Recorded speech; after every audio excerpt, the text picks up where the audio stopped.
Hey, everybody. Welcome, welcome. I am here with the beautiful Ishka streaming in from Mexico, right? Yes, from Cancun. Yes. You're out in Cancun. So I met Ishka, Bernice. I met her in November a year ago through a friend that I had done plant medicine with out in Cancun, Laurie, who we are headed to Peru in a couple weeks to do plant medicine. But I was so grateful to find you. I mean, we've been through a lot Yeah. together. Yeah. And Yeah. I appreciated you being every step of the way with me for, the last 15 months or so.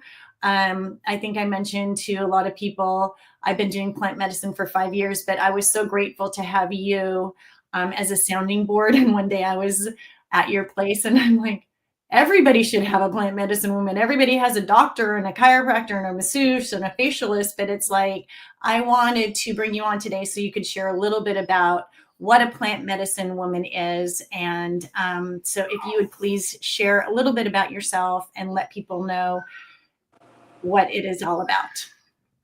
Thank you so much, Laurie. I do appreciate the opportunity. Yes, we have gone through so much. Teacher, student, student, teacher. So appreciating that journey and all that you have brought to the table, all the work that you've done to support the tribes that I work with and the land that I work with as well. So I want to honor that and just tell you how appreciative I am for what you have given in terms of your time, your donations, your thoughts, your prayers, and just recognize that as well. So first of all, my name is, I use the medicine name of Ishka, and what that means is it's from the Mayan goddess, La Diosa Ixcacao. When you come to work in Mexico, there is a part of the culture here is to what we call pedir permiso, or ask for permission from the land to work here. And I had a visitation, and I was given the name Ishka. And so that is the name that I use when I am working in medicine. And for what is a plant medicine woman? Well, first of all, a plant medicine woman it's not an easy work to do. Oftentimes people say, oh, how do you do this? You love what you do. It's like, yes, but I have to feel everything that you're going through. I too have had to traverse the landscapes that you traverse as well in order to be sensitive enough and conscious enough to help you move through what your human experience is in terms of your evolution. So when we come into the work of medicine, we go to various parts of the land here on the earth where we're called, and we make connections there to the land through prayer, through a sacrament, through an offering. And we say to the land, I am here, I am yours, I am your devotee.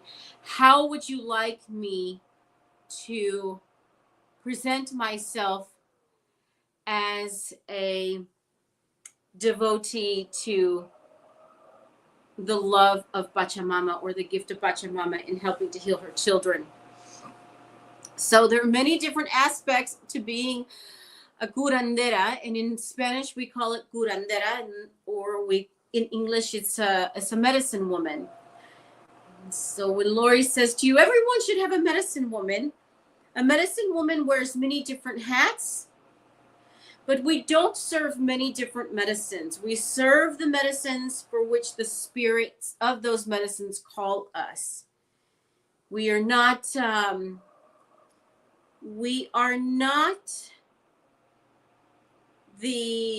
we can do everything. We do specialize in certain areas. Some curanderas specialize in native plants to their areas, others in medicine work, others in psychedelics, others in the body, in the work that they do with the body. So there are various different facets to working in the work of curanderismo. So I have to bring it into a nutshell for you, it is very much magic, and at the same time it's very much about something so simple as the tierra, just the dirt that we walk on. So in a nutshell, that is a curandera, a medicine woman. Well, and that's something I think people think it's kind of woo woo and who is this and what do they do? And it's scary. It's the unknown. And that's why, when I was first told about plant medicine and ayahuasca, it was like in 2010, I think, from a very good friend of mine, and was out with David Avocado Wolf and those guys who do plant medicine. And he's very well known. And it's something where when she was telling me about all the different attributes that it could help with people, PTSD, cancer, drug addiction, finances, trying to get to that next level in work, breaking that glass ceiling, so to speak, having your voice. One of the things I'm learning on right now is about discernment. And I was out with actually my chiropractor friend last night. And he's like, oh, yeah, I think some of my friends have gone. And I was talking to him a little bit. And he's like, well, if you've done it so many times, why do you have to go? And I'm like, I've talked with Laurie about it. It's like we're peeling an onion, so to speak. There's so much stuff just on a daily basis that we're approached by, but just in the life that we've led up until now. And I'm probably led half my lifetime. And I uncover new things every time. And I've sat with Bernice 6 times over the last 13 months, which is kind of a lot. But she's was based out of Utah and I'm in California. So it was okay, easy kind of commute to get to her. But I want people to be familiar with it. So they just have it in their back pocket, right? And know a little bit about what they're doing, that there's another option. Yes, and you have touched on that, Laurie. You have touched on some of the benefits of working in medicine. We're going to go to one specifically that you spoke about, which is finance.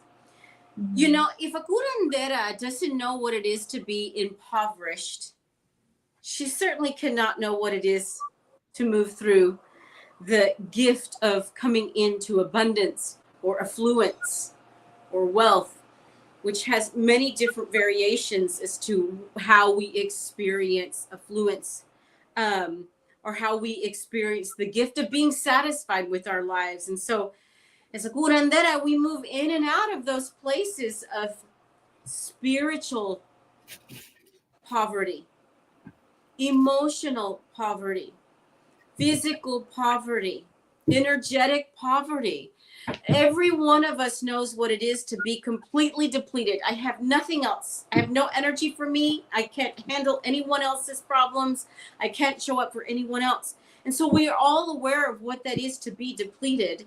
And we cannot give what we don't have. So if we're in the space of emotional depletion, it's very challenging for us to show up with an emotional container for others. And it is the same way when we're working in a container of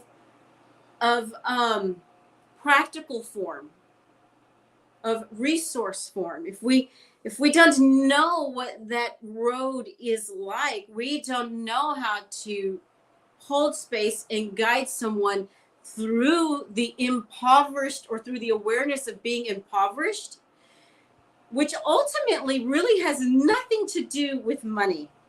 But if our spirits are impoverished, it's very challenging for us to create from a place of abundance. And You know, something about this, it's we were messaging yesterday, or we actually jumped on a FaceTime video WhatsApp because it was storming where you were. And so you were concerned about the video working today. And I'm like, oh, we'll be okay. We'll work it out. And if it's not okay, we will do it another time. But you had been in medicine. You had texted me that you were in ceremony, and you had said that you were in ceremony for 18 hours.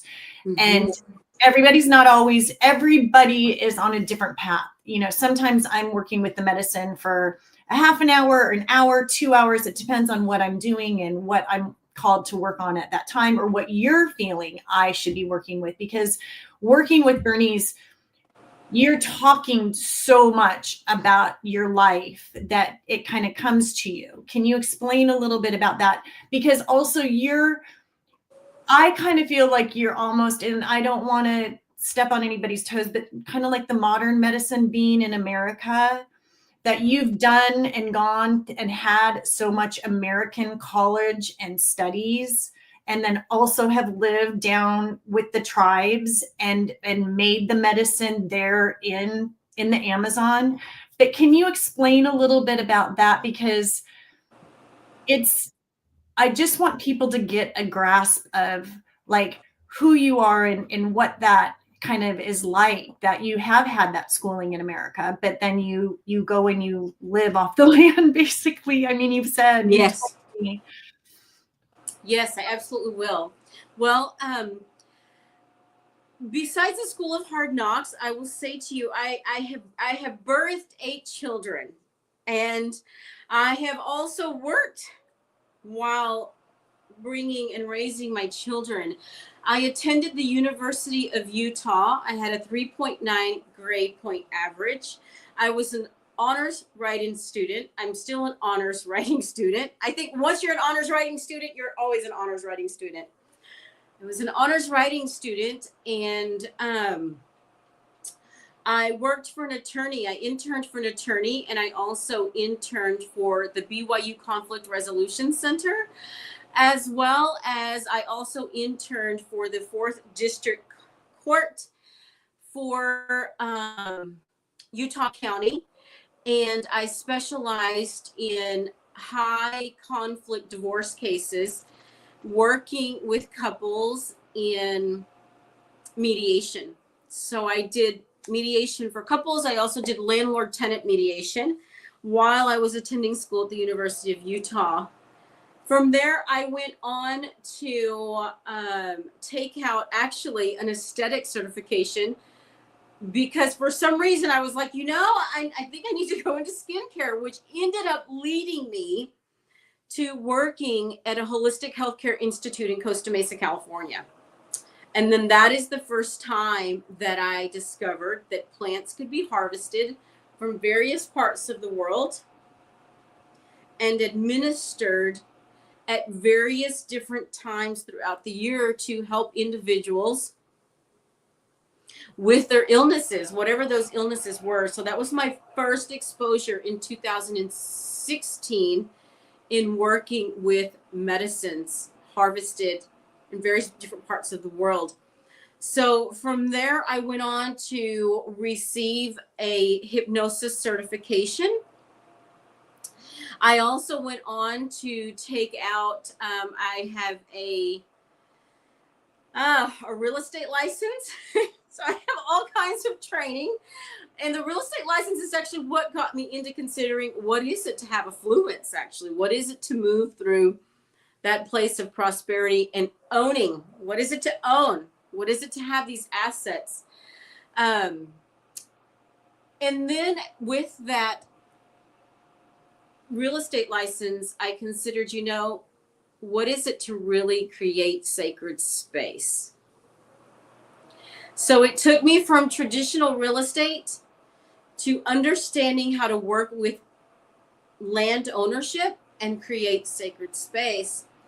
So I have a plethora of certifications, and I just recently received my first level of animal flow, which is working with the body in various different quadrupedal movements to help connect and communicate with right and left sides of the brain so that we can heal muscular and tissue damage in the body. So as for traditional education, listen, there's probably not a certification that I don't have, Laurie, because I have so many. And then from there, I went on to study medicine in Peru and also in various different parts of Mexico and in Chile. No, and you're almost like that serial entrepreneur like I am. I have this thing for learning, and right now I want to share what I've learned over, a lot in just the last 6 to 10 years, but just realizing so many people don't know about plant medicine, but people are starting, I'm a super fan of listening to Aaron Rodgers talk about ayahuasca and his journeys, and listening to him. He's such a great speaker, but he talks about, he got MVP not once, but twice after he did plant medicine. That's a testament to what can happen. I want people to realize this is not a drug that you're going and doing. It's sitting with the medicine in a sacred ceremony. It's not for the weak at heart. This is major stuff. We've talked about this. It's like you do have to be brave, but the reason I do it is because I want to live my best life today. I may not have tomorrow, and the only one who can help me do that is myself. And so that's why I face the music, so to speak, and get through. And that's something I've talked to people is, it may be uncomfortable for a few minutes, but a few minutes of uncomfortable is way better than 25 years of being uncomfortable, right? Well, what I'm noticing for 2025, because every year has a theme, and as I've come into 2025, coming back into the work, is we're going through. There's a rising up of, oh my gosh, it is time for me to have a retirement party, a spiritual retirement party, a soul retirement party. I have luggage and closets, houses, and storage units full of things I have not unpacked for the last 50 years. And it's time for me to begin to unpack those things and retire them. It's time for us to begin to celebrate that I'm giving back all of the memories of being in really, really toxic relationships, and I'm going to archive my relationship suffering. It has gone from the library to now being archived. And so we move into these retirement parties where we're really going to take the time to clean out the storage unit, clean out the mind clutter, and finally celebrate that we can retire from certain identities, whether it's been through work, whether it's been through marriages, whether it's been through unions, whether it's been parental relationships, familiar relationships, community, religious relationships, and not only those, but the relationship to the self. So we're coming in 2025, at least for the people that are coming into me, is we are having literal retirement parties. Can you talk about a little bit about some of the different medicines maybe that you work with? Because that's the thing, is people don't even understand. People have Advils and they have sleeping medicine and they have all these different things. Can you share maybe a little bit about that? And then I'm going to jump off here so I can go feed my puppy here who's eating my fingers, and I'll be right back. Yes, I absolutely will. Okay, thank you. So when we work with different psychedelics, how they're harvested, when they're harvested, who harvests them, all makes a difference.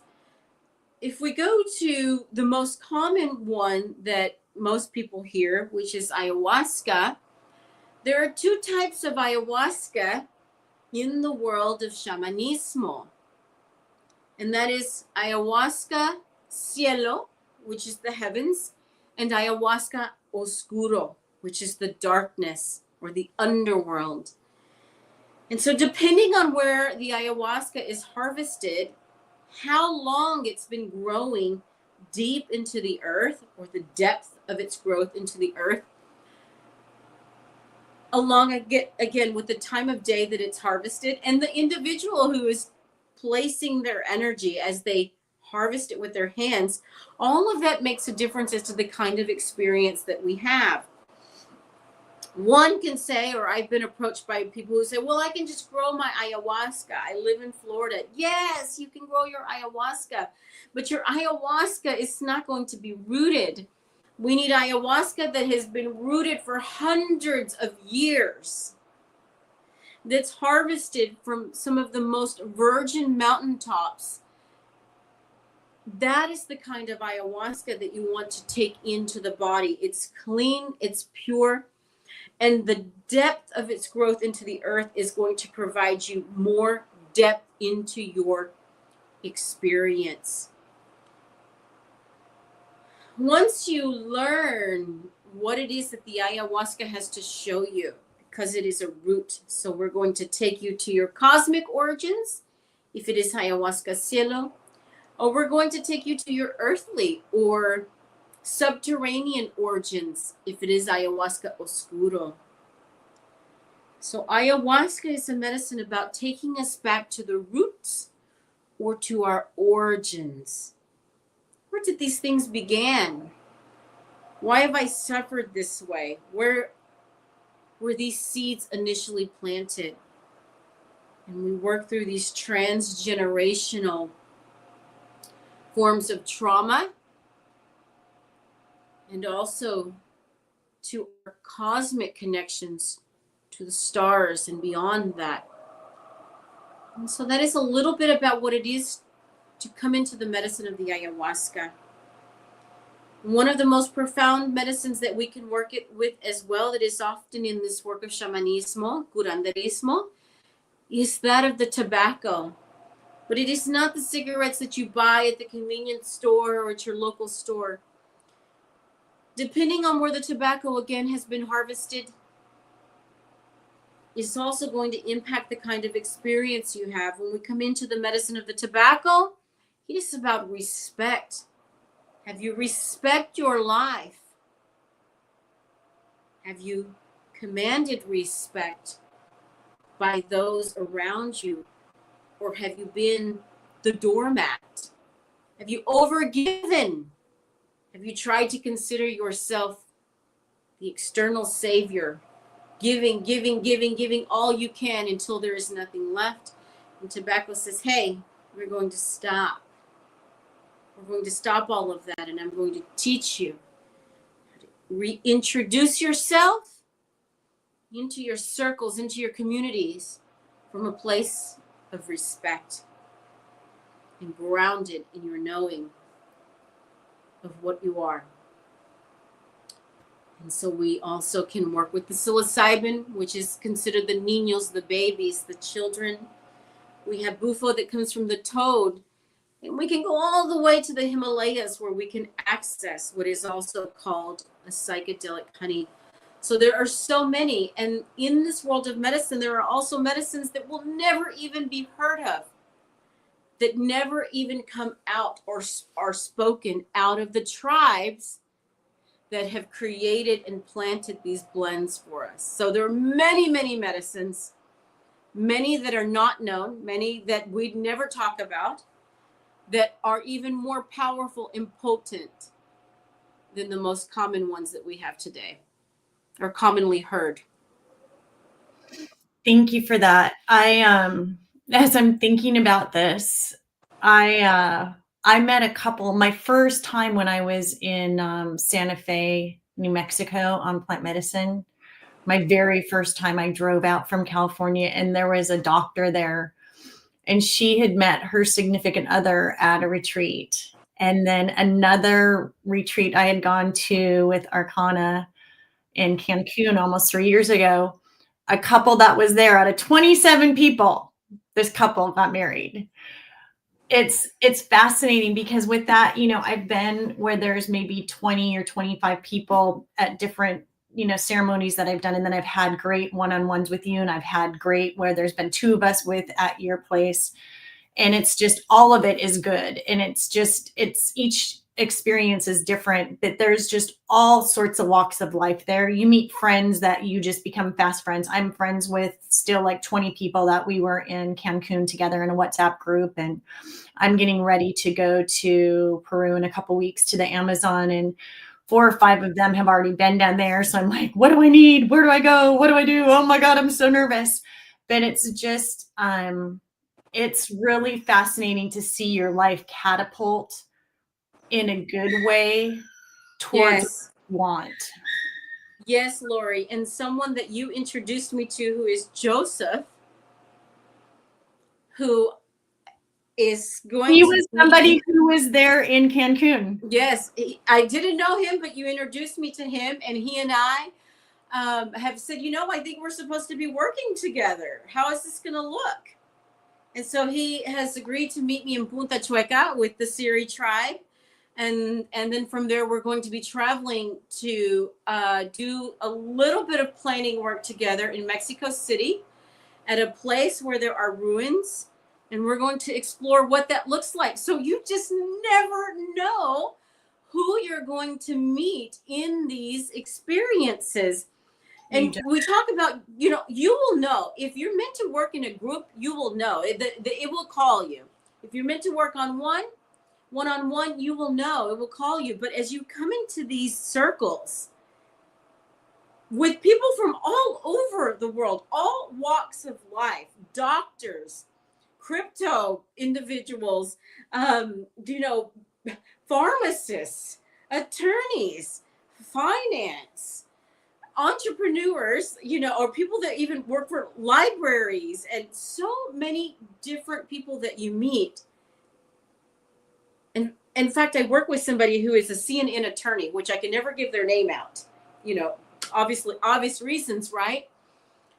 But you meet so many different people, and you just never know where that's going to take you. It's just baffling. I mean, it's literally baffling at the way that you end up interconnecting with individuals on such an intimate level. The love that you experience among each other there's no words. In fact, the reason there are no words is because the English language would dumb it down. It wouldn't do it justice, the kind of love that you experience within these relational connections when you come into a medicine circle. Well, and I know that everybody can't necessarily travel to the Amazon or to Mexico, but I know that there are some churches that are hosting retreats in America. Those are churches. I don't know any of them, but you can find locations. And then you're going to be here in California. Mm-hmm. So I want everybody, I'm going to go ahead and put the banner across so that they can reach out to you. I want to do another call with you. I think when you're out here, maybe February 6th, we'll do something while we're in person together. Yeah. And I think my puppy is saying it's about time for me to. It is about time. We must get back to life. And puppies are also important in our work. So we honor her. Let me see her. Let's see. Hello, little girl. So she's almost 5 months old. Big. We were here in my very office doing plant medicine before, and I was like, I think I'm supposed to have another dog after I was going to be losing Tristan in September. This was in September. I realized I was going to have another puppy. So, all right, Bernice, I so appreciate you. Go continue your great work. I just am so excited to see you in a couple of weeks. I thank you for all that you've helped me with. I mean, it's beyond words what you've helped me with in the last 14, 15 months. Yes, and with that, I'll let you go. Have a great day. Thank you. Gracias. Lots of love. Ciao, ciao.